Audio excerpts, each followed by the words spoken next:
Good morning guys. चलिए पहले याद कर लेते हैं इस वाले क्वेश्चन में को जो हमने इस मेथड से किया था। इसमें हमेशा याद रखना कि जब आपका फोर्स जो एक्ट कर रहा है वो डायरेक्टली उस लिंक पे एंगल बना रहा है, ठीक है। लेकिन अगर वो क्वेश्चन ये बोलता है कि नहीं ये जो एंगल है ये actually 60 degree horizontal and 45 degree horizontal है, तब आपको इसको दूसरे मेथड से सॉल्व करना पड़ेगा। वो दूसरा मेथड मैं आपको अभी समझाऊंगा, ठीक है। चलिए स्टार्ट करते हैं। स्टार्ट करने के लिए सबसे पहला आपका कितना दिया है, तो 60 दिया हुआ है, तो हमने 60 लिया। 1 2 3 4 5 और ये 6। 60 के बाद अगेन 60 डिग्री का एंगल है, तो आपका ये 60 डिग्री का एंगल आ गया। 60 डिग्री के एंगल पे आपको 400 mm, तो आपने क्या किया 100 mm is equal to 1 centimetre, मतलब इस बेसिस पे आपने 4 mm ले लिया।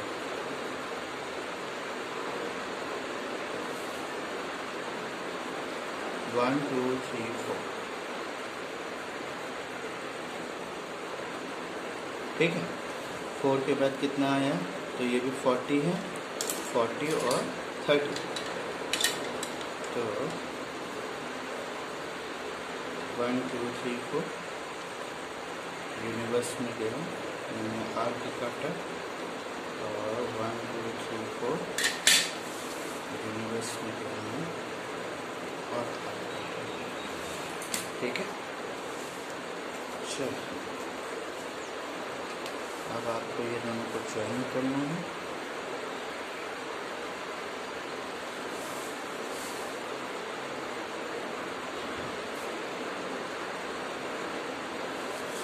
ज्वाइन करने के बाद अब देखो यहाँ पे एंगल देना है, तो एंगल देने के लिए सबसे पहले आपको यहाँ से 1 सेंटीमीटर ऊपर जाना है।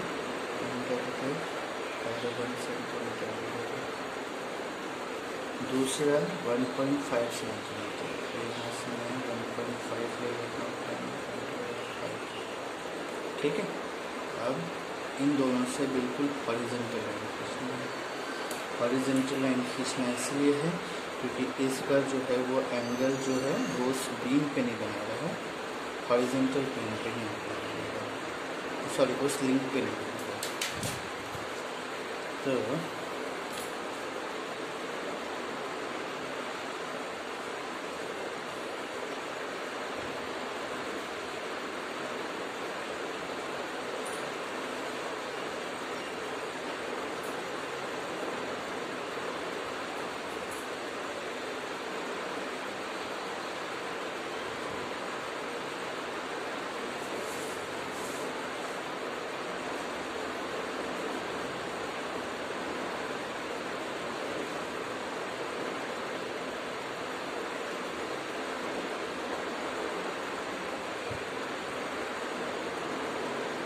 ठीक है, इस क्वेश्चन में आपको फोर्स का डायरेक्शन दे के रखा है, P is equal to 100 newton और Q is equal to 150 newton, ठीक है।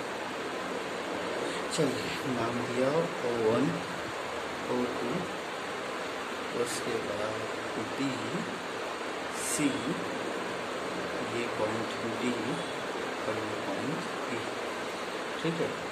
चलिए अब क्या करना है, तो अब थोड़े बहुत रेफरेंसेस लेने हैं और इस क्वेश्चन को सॉल्व करना है।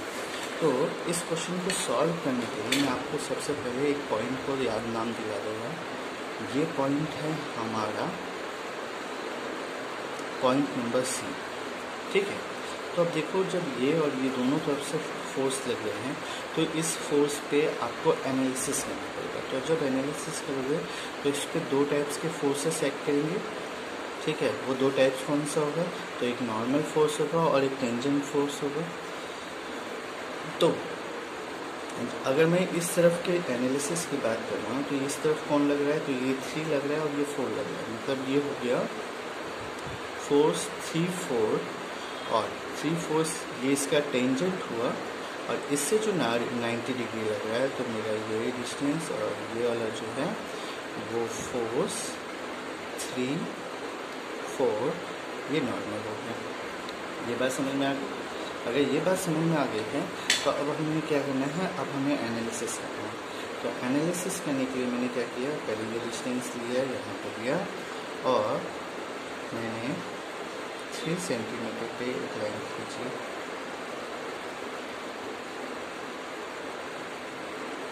1 2 और ये 3 सेंटीमीटर की लाइन और इसमें 1 सेंटीमीटर पे मैंने पॉइंट लगा दिया।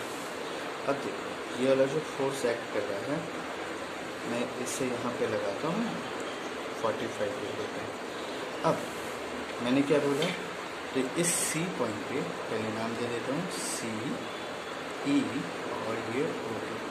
इस सी पॉइंट पे क्या लग रहा है, तो नॉर्मल और टेंजेंट लग रहा है। तो मुझे क्या करना पड़ेगा, तो ये देखो अब मैं इसको बिल्कुल स्ट्रेट लाइन कंसिडर कर रहा हूँ। तो जब मैं स्ट्रेट लाइन कंसिडर करूँगा तो मेरा नॉर्मल और टेंजेंट जो होगा वो मुझे दिखाना है।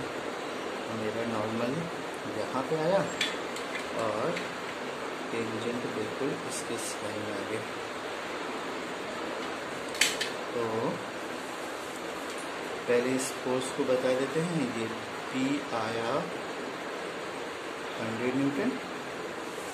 उसके बाद अब देखो मैंने इस फोर्स का डायरेक्शन और इस फोर्स का डायरेक्शन डिसाइड किया। तो ये मेरा क्या हो गया 340 और ये हो गया फोर्स 34 N।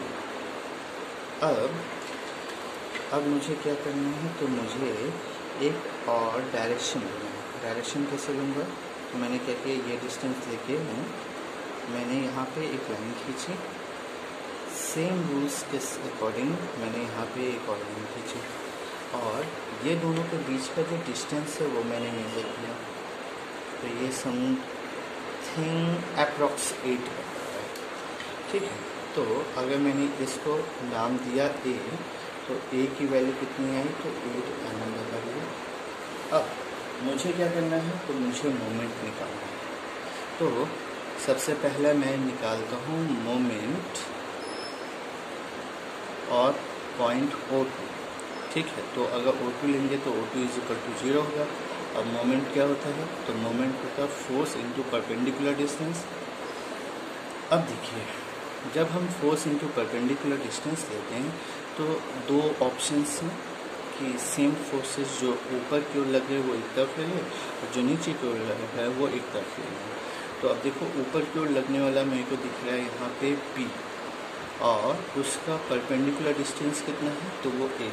ये देखो P और इसका परपेंडिकुलर डिस्टेंस, क्यों मैंने परपेंडिकुलर बोला, क्योंकि जब मैं ऐसे ये देखो यहाँ पे जब मैं ये दोनों के बीच में 90 डिग्री का एंगल बनाऊंगा तो परपेंडिकुलर डिस्टेंस ये हो गया, तो वो A हो गया।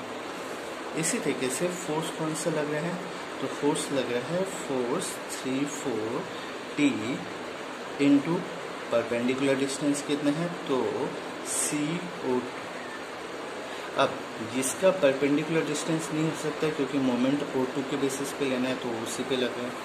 अब देखो P की वैल्यू आपके पास दे के रखी हुई है 100, A की वैल्यू आपके पास है 8 mm = फोर्स 34 आपको नहीं दे के रखा है जो आपको फाइंड आउट करना है, और CO2 की वैल्यू आपको दे के रखी है 30, ठीक है। जनरली एक्चुअली चलिए ठीक है।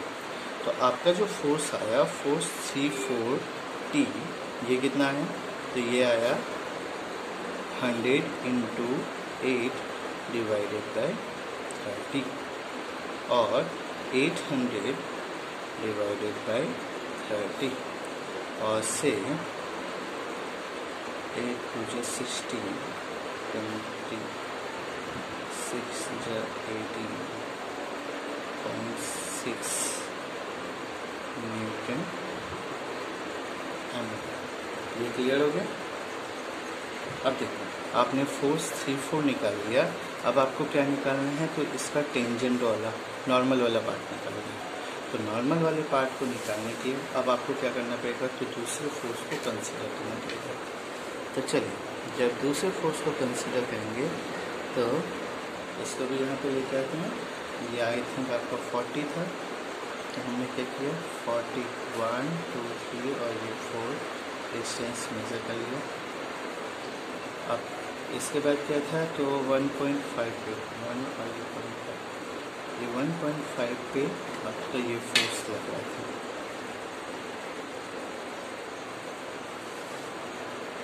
ठीक है,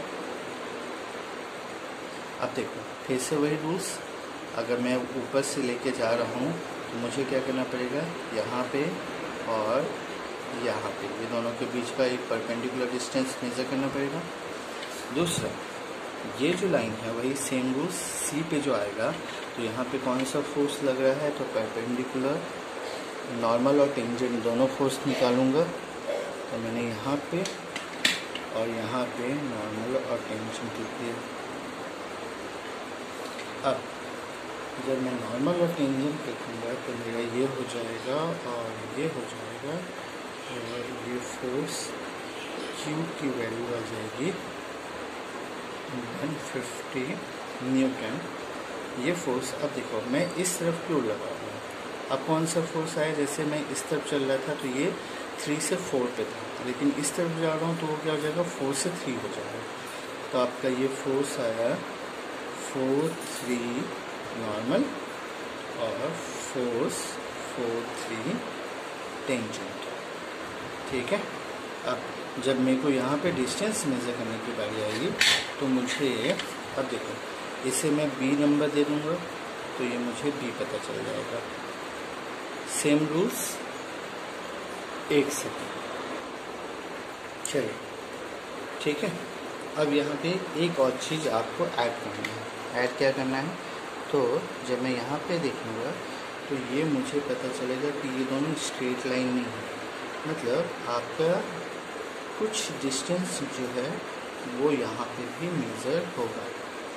ठीक है, तो ये अगर मेरा B है तो मैं इससे नाम दे देता हूँ C डिस्टेंस। तो अगर C दे दिया तो अब मुझे क्या करना है, तो मुझे फिर से पॉइंट B के ऊपर में मोमेंट निकालना है। तो मोमेंट अबाउट B पॉइंट ये कितना होगा, तो अब देखो आपका Q इंटू B हो जाएगा। तो मैंने लिखा Q इंटू B। ठीक है, अब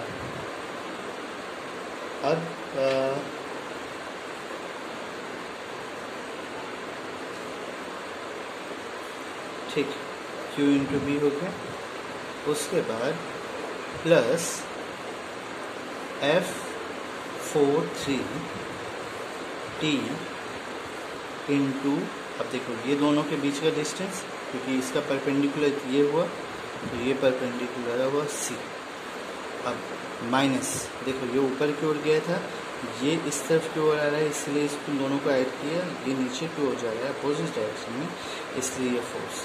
तो फोर्स 43N इंटू यहाँ से यहाँ तक का डिस्टेंस कितना था, तो हमारा CB था, CB। चल Q की वैल्यू कितनी है, तो ये है 150 इंटू B का डिस्टेंस हमने मेज़र नहीं किया था, ये अप्रॉक्स 10 है, तो इंटू 10 प्लस फोर्स 34। ठीक है, तो अब फोर्स 34 आपको एक्चुअली दिया हुआ जो लास्ट टाइम का क्वेश्चन था, मतलब आपने जो सॉल्व किया था उसमें आपके पास गिवन था, जस्ट अ मिनट में मैं आपको हेल्प करता हूँ।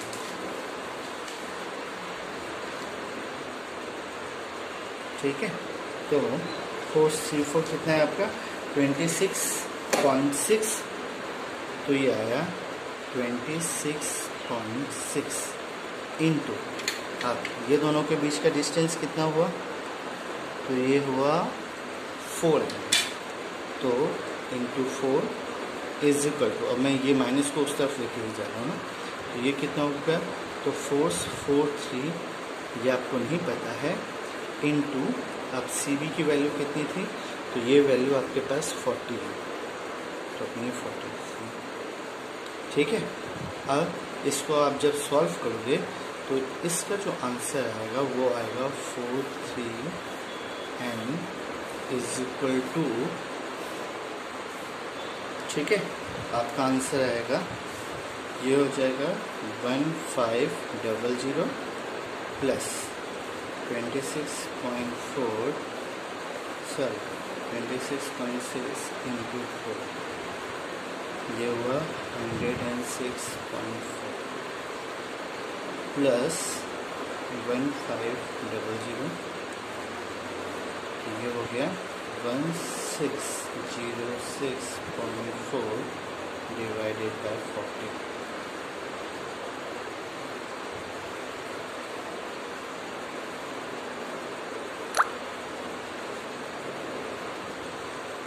ठीक है, डिवाइडेड बाय 40। तो आपका जो फोर्स आया 43 वो आया है 40.16 न्यूटन। ठीक है, अब देखो आपका 43 नॉर्मल आ गया, 43 टेंजेंट आ गया। अब इसके बेसिस पे आप उस न्यूमेरिकल को सॉल्व करोगे। कैसे सॉल्व करोगे? तो इसके लिए अब आपको बनाना पड़ेगा इसका फोर्स पॉलीगॉन डायग्राम। चलिए, फोर्स पॉलीगॉन डायग्राम बनाने के लिए सबसे पहले अब देखो यहाँ 26 है और यहाँ पे 40 है, तो मैंने क्या किया, इसकी एक स्केल एज्यूम कर ली। तो स्केल जब मैं एज्यूम करूँगा, ठीक है, स्केल जब मैं एज्यूम करूँगा तो मुझे कुछ चीज़ों को कंसिडर करना पड़ेगा। क्या चीज़ें हैं वो? चलिए, कुछ चीज़ें कंसिडर करनी पड़ेंगी। तो वो क्या क्या कंसिडरेशन है, तो वो आपको यहाँ पे मेजर करके मैं आपको बताऊँगा। चलिए, सबसे पहले आपको देखिए नॉर्मल और टेंजेंट कितना है। तो आपने बोला कि सर नॉर्मल 26.6 है, तो क्या मैं इसको अप्रॉक्स 27 लिख सकता हूँ? तो ये मेरा हो गया 27 न्यूटन मीटर। और यहीं पे मैंने एक स्केल एज्यूम किया कि 10 newton metre mm is equal to 1 centimetre.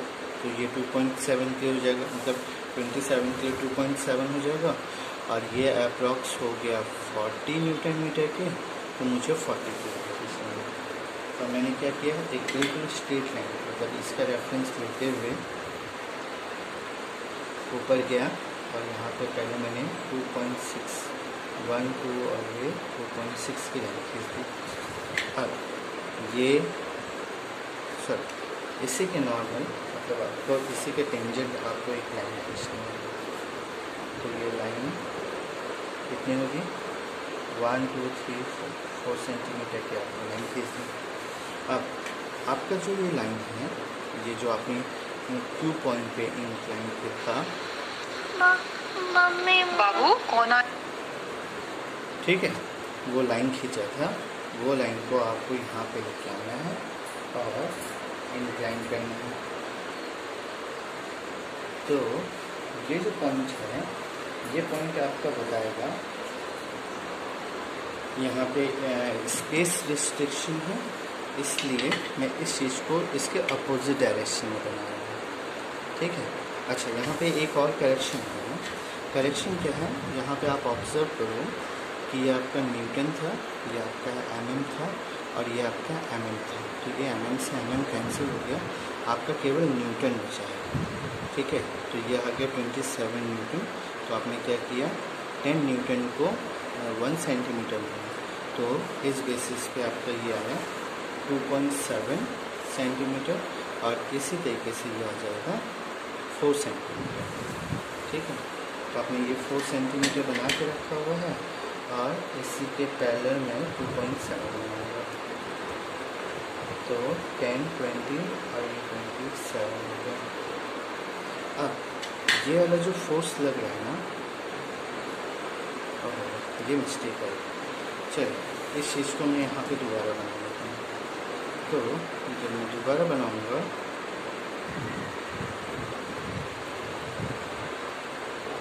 मुझे क्या करना है, चलिए अब इसी पार्ट में कर रहे हैं ना हम लोग। तो ये आपका कितना था, तो ये था आपका F4 3 4 T। ठीक है, 3 4 T और या कह सकते हैं कि 4-3T और ये आपका था 4-3R। तो मैंने क्या किया, ये देखो, जब मैंने क्या बोला कि 10 newton is equal to 1 centimetre, तो यहाँ पे ये कितना हो जाएगा 15 सेंटीमीटर के लिए। तो मैंने यहाँ से यहाँ पे रखा और अब 15 सेंटीमीटर की लाइन खींचनी है मुझे। तो 1 2 3 4 5 6 7 8 9 10 11 12 13 14 और ये आयत में 15। 1 2 3 4 5 6 7 8 9 10 13 14 15। ये मैंने 15 सेंटीमीटर की लाइन खींची, तो ये मेरा पॉइंट आ गया यहाँ, Q पॉइंट आ गया। अब आप ऑब्ज़र्व करना कि मैं इस पॉइंट की बात कर रहा हूँ, यहाँ पे फोर्स का मैंने मतलब नॉर्मल और टेंजेंट निकाली है, तो जो बचा क्या बचा, तो वो फोर्स बचा है यहाँ पे देखो और यहाँ पे देखो। तो यहाँ पे हमने क्या बोला, तो ये फोर्स हुआ 4-3, फिर हमने इसका नॉर्मल और टेंजेंट निकाला, तो इसी के अपोजिट डायरेक्शन में यहाँ पे क्या आ गया, तो फोर्स आ गया 2-3। तो मतलब ये वाली जो लाइन होगी ये हमारी फोर्स 2-3 बताएगी, इसलिए मुझे ये मिला। अब ये ऊपर की ओर गया क्योंकि ये दिख रहा है ऊपर की ओर, फिर ये यहाँ आया, ये यहाँ आया, तो ये यहाँ आएगा फोर्स 2-3। अब इसको मेज़र कर लेते हैं, तो मेज़र करने पे ये पता चलेगा, ये है 1 2 3 4 5 6 7 8 9 10 11 12 13.4। तो ये हमारा आया 13.4 सेंटीमीटर और से 134 न्यूटन एक्ट कर रहा है। ठीक है, अब मुझे 134 न्यूटन पता चल गया। अब इसके बेसिस पे मुझे यहाँ पे इसकी हाइट निकालनी है। तो हाइट निकालने के लिए, क्योंकि मेरे को अब देखो 2-3 पता चल गया, तो वो कहाँ लग रहा है, तो मतलब अंदर क्यों लग रहा है, डायरेक्शन अंदर क्यों दिखा दिया है मुझे। तो मुझे क्या करना पड़ेगा, तो ये पहले 4 सेंटीमीटर की लाइन खींचता हूँ यहाँ पे। तो ये आया 1 2 3 और 4, मैंने ये 4 सेंटीमीटर खींचा। अब ये जो 2-3 है, ये डिस्टेंस को मैं यहाँ पे लूँगा मेज़र करके, और यहाँ एक्ट करेगा और यहाँ एक्ट करेगा, और मुझे हाइट फाइंड आउट करने के लिए यहाँ पे लेके जाना पड़ेगा। तो डायरेक्शन इस तरफ है, मीन्स डायरेक्शन इस तरफ है, मीन्स आपका जो फोर्स T लगेगा वो यहाँ लगेगा, और ये दोनों के बीच का जो हाइट होगा वो समथिंग 12 बता रहा है, नहीं 11 ही बता रहा है। ठीक है, तो H जो है वो 11 mm हुआ। तो जो आपका T होगा वो होगा फोर्स 2-3 इंटू H और 134 इंटू 11 और से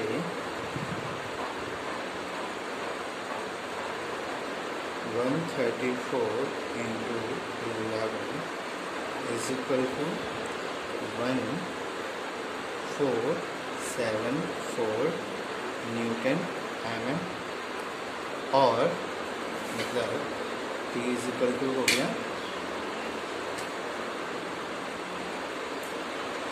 ठीक है, T इज इक्वल टू हो गया 1474 न्यूटन mm और से 1.4 न्यूटन मीटर। ये आपका रिक्वायर्ड आंसर है। ठीक है,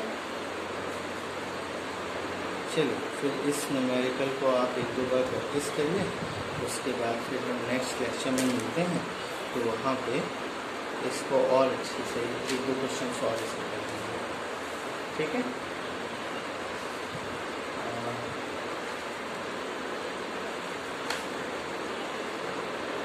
न्यूटन mm जो है वो 11 है।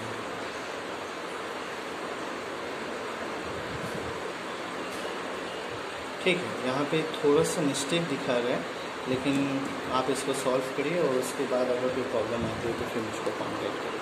Thank you.